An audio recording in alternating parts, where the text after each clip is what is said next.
All right, guys. I'm starting a new book by C.J. Jung, Carl Jung. He's a psychiatrist. One of the world's greatest psychiatrists reveals how to embrace our own humanity and resist the pressures of an ever-changing world. So Carl Jung was a student of Freud, Sigmund Freud, the creator of psychoanalysis. So this is the book called The Undiscovered Self. It's pretty small, kind of like that. I can read it for you guys. So the first chapter, The Plight of the Individual in Modern Society. The plight. The plight of the individual in modern society.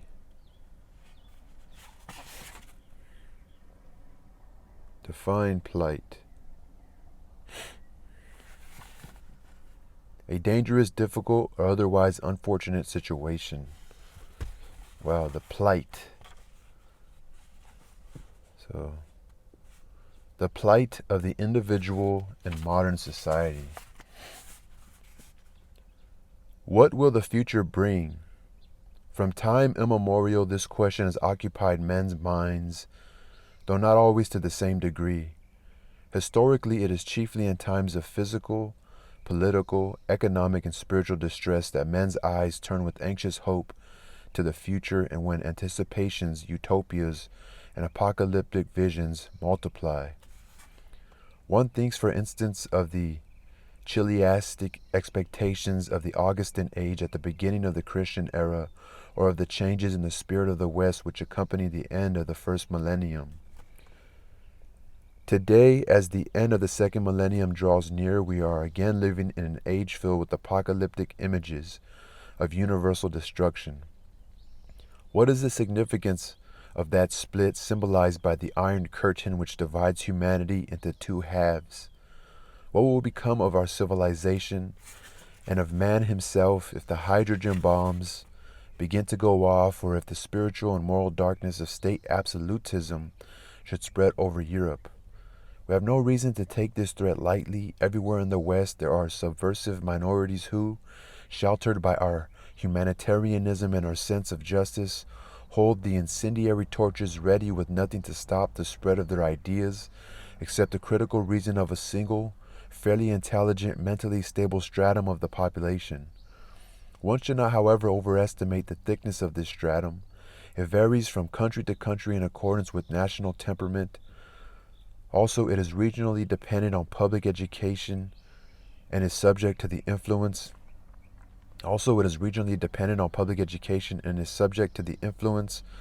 Of acutely disturbing factors of a political and economic nature. Taking plebiscites as a criterion, one could, on an optimistic estimate, put its upper limit at about 40% of the electorate. A rather more pessimistic view would not be unjustified either, since the gift of reason and critical reflection is not one of man's outstanding peculiarities, and even where it exists, it proves to be wavering and inconstant, the more so as a rule, the bigger the political groups are. They're saying people are just silly. They don't take the time to think. The mass crushes out the insight and reflection that are still possible with the individual. The mass crushes out the insight and reflection that are still possible with the individual, and this necessarily leads to doctrinaire and authoritarian tyranny if ever the constitutional state should succumb to a fit of weakness. Rational argument can be conducted with some prospect of success only so long as the emotionality of a given situation does not exceed a certain critical degree. Rational argument can be conducted with some prospect of success only as long as the emotionality of a given situation does not exceed a certain critical degree. If the effective temperature rises above this level, the possibility of reasons having any effect ceases, and its place is taken by slogans and chimerical wish fantasies. That is to say, sort of collective possession results which rapidly develops into a psychic epidemic. In this state, all those elements whose existence is merely tolerated as social under the rule of In this state, all those elements whose existence is merely tolerated as asocial under the rule of reason come to the top. Such individuals are by no means rare curiosities to be met with only in prisons and lunatic asylums. For every manifest case of insanity, there are, in my estimation, at least 10 latent or latent cases who seldom get to the point of breaking out openly, but whose views and behavior, for all their appearance of normality, are influenced by unconsciously morbid and perverse factors. There are, of course, no medical statistics on the frequency of latent psychosis for understandable reasons. So what does latent mean?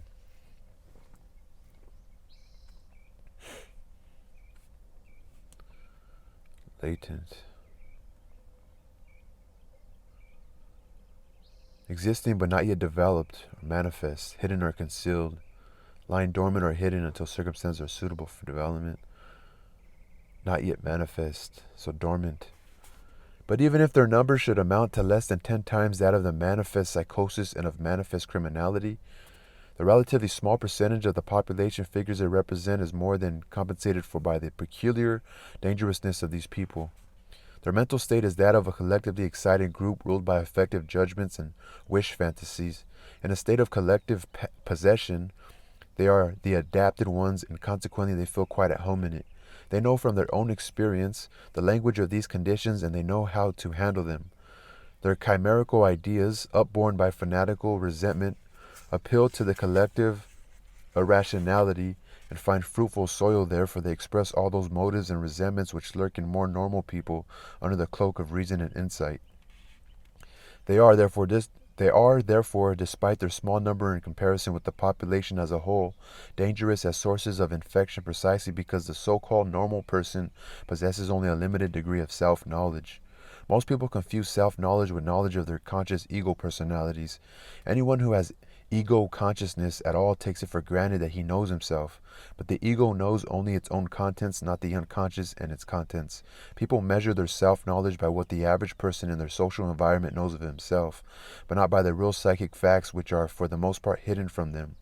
In this respect, the psyche behaves like the body with its physiological and anatomical structure, of which the average person knows very little too. Although he lives in it and with it, most of it is totally unknown to the layman, and special scientific knowledge is needed to acquaint consciousness with what is known of the body, not to speak of all that is not known, which also exists. What is commonly called self-knowledge is therefore a very limited knowledge, most of it dependent on social factors of what goes on in the human psyche. Hence, one is always coming up against the prejudice that such and such thing does not happen with us, or in our family, or among our friends and acquaintances, and on the other hand, one meets with equally illusory assumptions about the alleged presence of qualities which merely serve to cover up the true facts of the case. In this broad belt of unconsciousness, which is immune to conscience, criticism, and control, in this broad belt of unconsciousness, which is immune to conscious criticism and control, we stand defenseless, open to all kinds of influences and psychic infections.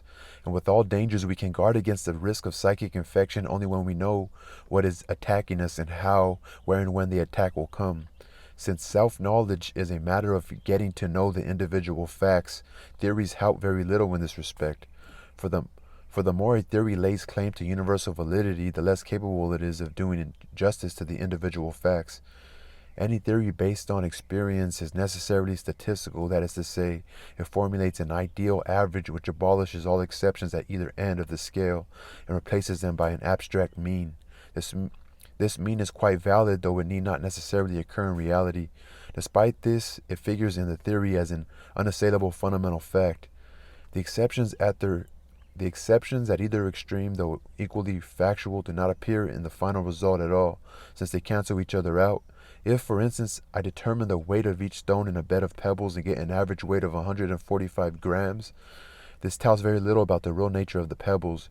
Anyone who thought on the basis of these findings that he could pick up a pebble of 145 grams at the first try would be in for a serious disappointment. Indeed, it might well happen that however long he searched, he would not find a single pebble weighing exactly 145 grams. The statistical method shows the facts in the light of the ideal average, but does not give us a picture of their empirical reality. While reflecting an indisputable aspect of reality, it can falsify the actual truth in a most misleading way. This is particularly true of theories which are based on statistics. The distinctive thing about real facts, however, is their individuality. Not to put too fine a point on it, one could say that the real picture consists of nothing but exceptions to the rule, and that, in consequence, absolute reality has predominantly the character of irregularity. These considerations must be borne in mind whenever there was a talk of a theory serving as a guide to self-knowledge. There is and can be no self-knowledge based on theoretical assumptions, for the object of self-knowledge is an individual, a relative exception, and an irregular phenomenon. Hence, it is not the universal and the regular that characterize. Hence, it is not the universal and the regular that characterize the individual, but rather the unique. He is not to be understood as a recurrent unit, but as something unique and singular which, in the last analysis, can neither be known nor compared with anything else. At the same time, man, as member of a species, can and must be described as a statistical unit. Otherwise, nothing general could be said about him. For this purpose, he has to be regarded as a comparative unit. This results in a universally valid anthropology or psychology, as the case may be, with an abstract picture of man as an average unit from which all individual features have been removed. But it is precisely these features which are of paramount importance for understanding man. If I want to understand an individual human being, I must lay aside all scientific knowledge of the average man and discard all theories in order to adopt a completely new and unprejudiced attitude. I can only approach the task of understanding with a free and open mind, whereas knowledge of man, or insight into human character, presupposes all sorts of knowledge about mankind in general. Now, whether it is a question of understanding a fellow human being or of self-knowledge, I must in both cases leave all theoretical assumptions behind me, since scientific knowledge not only enjoys universal esteem, but in the eyes of modern man counts as the only intellectual and spiritual authority. Understanding the individual obliges me to commit lese majesti, so to speak, to turn a blind eye to scientific knowledge. This is a sacrifice not lightly made, for the scientific attitude cannot rid itself so easily of its sense of responsibility. This is a sacrifice not lightly made. So what does that mean? Lese majeste? Lese majesti. Lese majeste. That means the insulting of a monarch or other rule. So now, whether it is a question of understanding a fellow human being or of self-knowledge, I must, in both cases, leave all theoretical assumptions behind me, since scientific knowledge not only enjoys universal esteem, but in the eyes of modern man counts as the only intellectual and spiritual authority. Understanding the individual obliges me to commit lese majeste,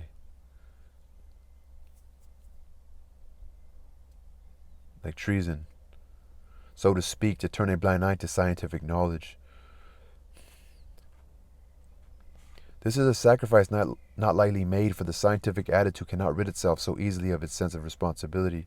And if the psychologist happens to be a doctor who wants not only to classify his patient scientifically, but also to understand him as a human being, he is threatened with the conflict of duties between the two diametrically opposed and mutually exclusive attitudes of knowledge on the one hand and understanding on the other.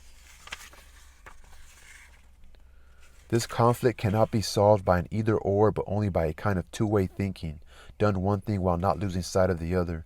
In view of the fact that in principle, the positive advantages of knowledge work specifically to the disadvantage of understanding, the judgment resulting therefrom is likely to be something of a paradox. Judged scientifically, the individual is nothing but a unit which repeats itself ad infinitum, and could just as well be designated with a letter of the alphabet.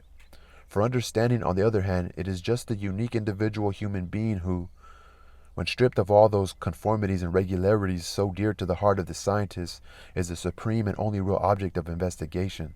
The doctor, above all, should be aware of this contradiction. On the one hand, he is equipped with the statistical truths of his scientific training, and on the other, he is faced with the task of treating a sick person who, especially in the case of psychic suffering, requires individual understanding.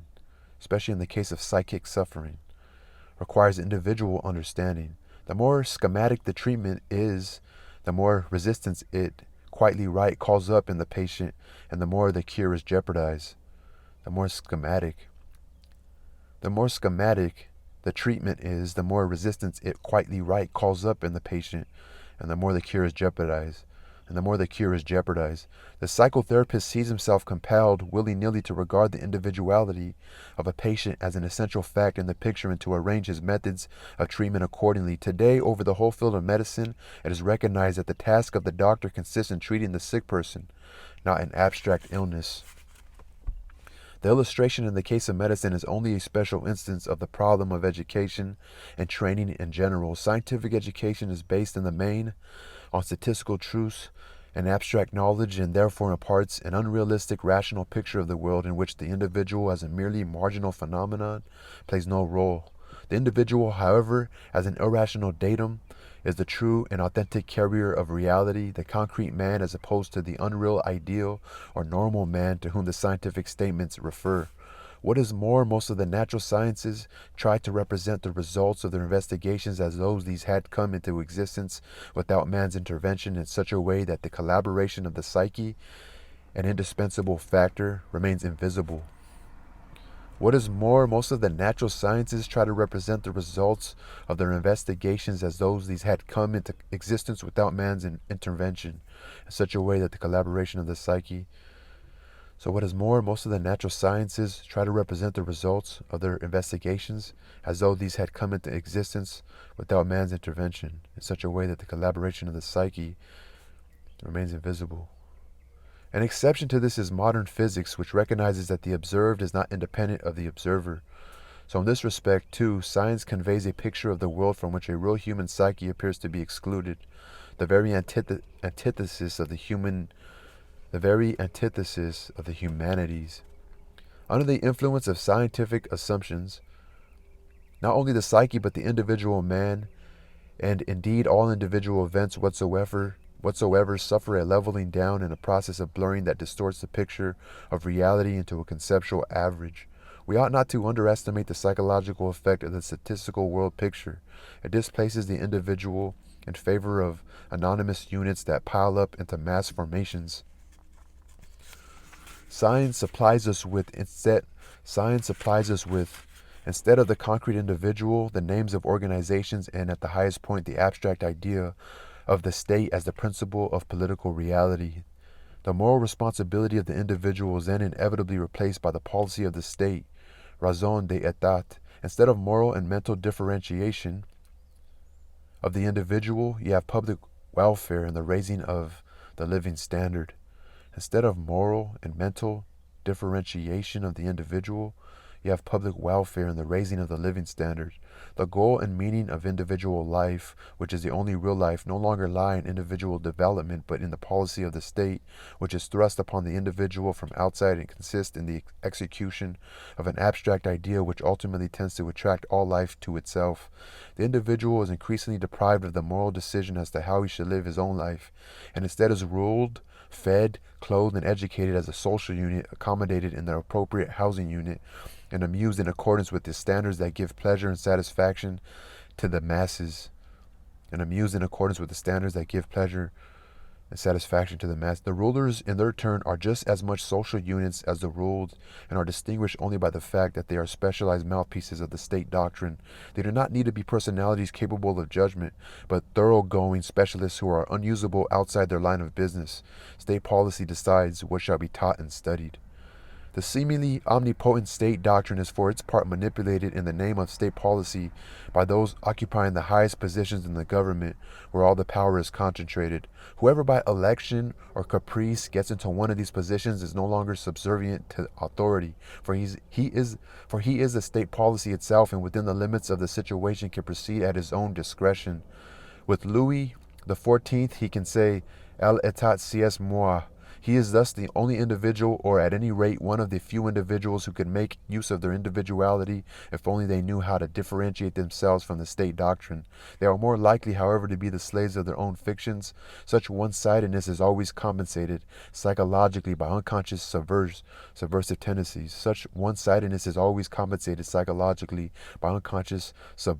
tendencies. Slavery and rebellion are inseparable correlates. Hence, rivalry for power and exaggerated distrust pervade the entire organism from top to bottom. Furthermore, in order to compensate for its chaotic formlessness, a mass always produces a leader who almost infallibly becomes the victim of his own inflated ego consciousness, as numerous examples in history show. This development becomes logically unavoidable the moment the individual masses together with others and becomes obsolete. This development becomes logically unavoidable the moment the individual masses together with others and becomes obsolete. Apart from agglomerations of huge masses of people in which the individual disappears anyway, one of the chief factors responsible for the psychological mass-mindedness is scientific rationalism. Apart from agglomerations of huge masses of people in which the individual disappears anyway, one of the chief factors responsible for psychological mass-mindedness is scientific rationalism, which robs the individual of his foundations and his dignity. As a social unit, he has lost his individuality and become a mere abstract number in the Bureau of Statistics. He can only play the role of an interchangeable unit of infinitesimal importance. Looked at rationally and from outside, that is exactly what he is, and from this point of view it seems positively absurd to go on talking about the value or meaning of the individual. Indeed, one can hardly imagine how one ever came to endow individual human life with so much dignity, and when the truth to the contrary is as plain as the palm of your hand. Indeed, one can hardly imagine how one ever came to endow individual human life with so much dignity when the truth to the contrary is as plain as the palm of your hand. Seen from this standpoint, the individual really is of diminishing importance, and anyone who wished to dispute this would soon find himself at a loss for arguments.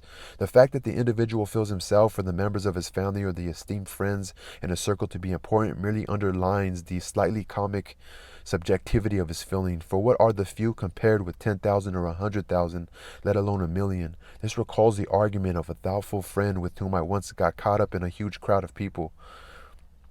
Suddenly he exclaimed, "Here you have the most convincing reason for not believing in immortality. All those people want to be immortal." The bigger the crowd, the more negligible the individual becomes. But if the individual, overwhelmed by the sense of his own puniness and impotence, should feel that his life has lost its meaning, which after all is not identical with public welfare and higher standards of living, then he is already on the road to state slavery, and without knowing or wanting it, has become its proselyte. Like, he's pushing for it. He's carrying that doctrine. He's showing other people. It's a proselyte is like when Christians proselyte, they're trying to convert you. The bigger the crowd, the more negligible the individual becomes. What's negligible?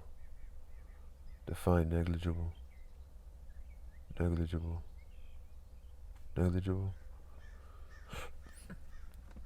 So small or unimportant as to be not worth considering. The bigger the crowd, the more negligible the individual becomes. The smaller they become, the more unimportant they become. But if the individual, overwhelmed by the sense of his own puniness and impotence, should feel that his life has lost its meaning, which after all is not identical with public welfare and higher standards of living, then he's already on the road to state slavery. So once he gives up and starts feeling pity for himself, and without knowing or wanting it, has become its proselyte. Proselyte. Proselyte.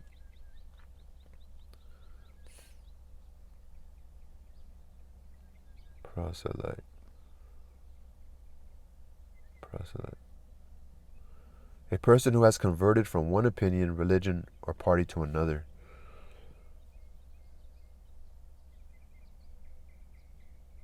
Yeah, a proselyte, someone who's been converted. The man who looks only outside and quails before the big battalions has no resource with which to combat the evidence of his senses and his reason, but that is just what is happening today. We are all fascinated and overawed by statistical truths and large numbers, and are daily apprised of the nullity and futility of the individual personality, since it is not represented and personified by any mass organization. Conversely, those personages who strut about on the world stage and whose voices are heard far and wide seem to the uncritical public to be borne along on some mass movement or on the tide of public opinion, and for this reason are either applauded or execrated. Conversely, those personages who strut about on the world stage and whose voices are heard far and wide seem to the uncritical public to be borne on some borne along on some mass movement or on the tide of public opinion, and for this reason are either applauded or execrated. Since mass suggestions plays the predominant role here, it remains a moot point whether their message is their own, for which they are personally responsible, or whether they merely function as a megaphone for collective opinion. This motherfucker saying some shit that's going on right now.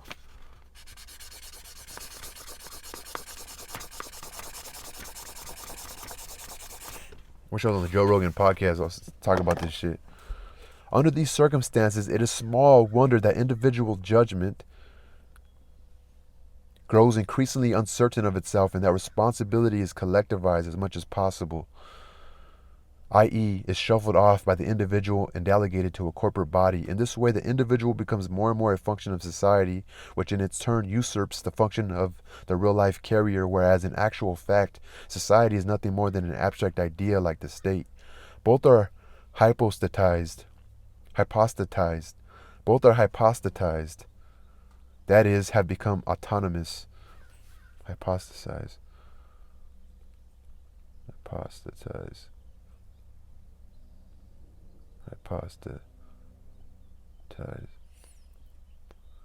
Treat or represent as a concrete reality.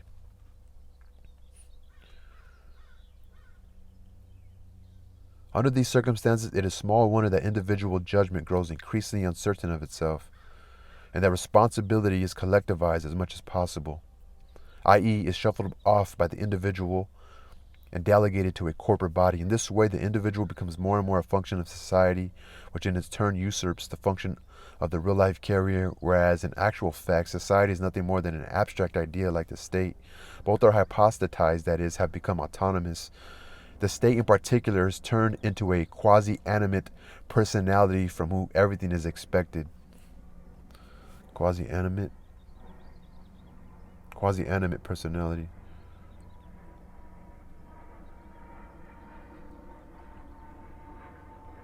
Quasi meaning seemingly apparent, but not really. Seemingly apparent, but not really. Quasi-animate. Come on, give me the fucking quasi-animate.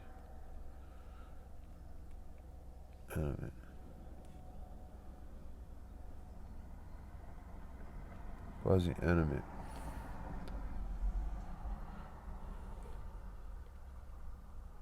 Huh.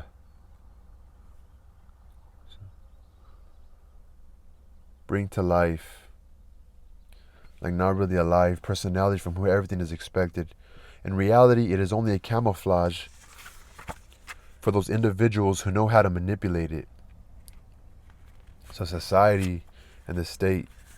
So in reality, okay, look at the state in particular is turned into a quasi-animate.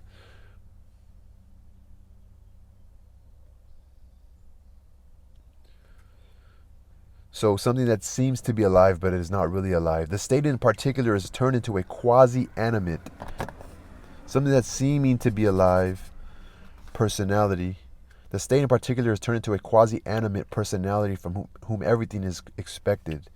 So we're dependent on the state and society. We lost our individuality. In reality, it is only a camouflage for those individuals who know how to manipulate it. Thus, the constitutional state drifts into the situation of a primitive form of society, namely the communism of a primitive tribe where everybody is subject to the autocratic rule of a chief or an oligarchy. Insane.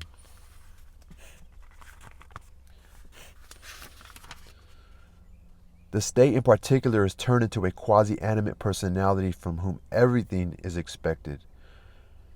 So dependent on the state. In reality, it is only a camouflage for those individuals who know how to manipulate it. Thus, the constitutional state drifts into the situation of a primitive form of society.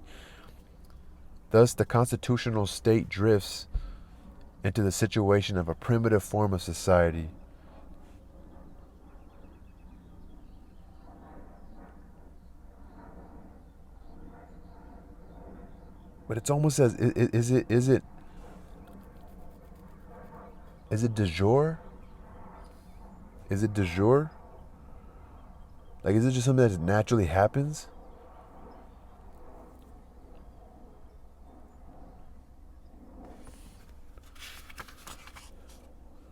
The state in particular is turned into a quasi-animate personality, so animate or primitive, related only to preserving the character of an early stage evolutionary historical development or something. Having a quality or style that offers an extremely basic level of comfort, convenience, or efficiency.